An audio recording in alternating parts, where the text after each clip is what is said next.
बिस्मिल्लाहिर्रहमानिर्रहीम। अस्सलामुअलैकुम। आप देख रहे हैं K92 न्यूज और मैं हूं नाइला भट्टी। शामिल करते हैं आज की अहम खबरें।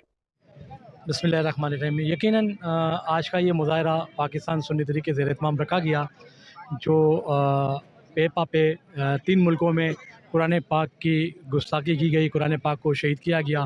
यकीनन ये सूडान हो और डेनमार्क हो या हॉलैंड हो, उनके सिफारशखाने बिल्कुल बंद कर देने चाहिए, उनकी अशिया का बायकॉट करना चाहिए। और ये मुसलमानों के लिए दिल आज़ारी हुई है और दो अरब मुसलमानों की दिल आज़ारी हुई है और ये मुसलमानों को चाहिए कि ओआईसी इस चीज़ को नोटिस लें और अक़वाम मुत्तहिदा बेइस बनी हुई है। अगर किसी यहूदियों के साथ होता है तो फ़ौरन चीख दिए, तो यहाँ मुसलमानों की जो दिल आज़ारी हुई है तो अक़वाम मुत्तहिदा को भी जो है इस पे एक्शन लेना चाहिए। और ओआईसी जो है 56-57 मुल्क की जो बनी हुई है वो बेइसी की चादर पहनी हुई है, उनको भी रोड पे आना चाहिए और मुसलमानों की जो दिल आज़ारी हुई है उसके लिए आवाज़ उठानी चाहिए। अब तक के लिए इतना ही। मजीद खबरों और अपडेट से बाखबर रहने के लिए देखते रहें K92 न्यूज।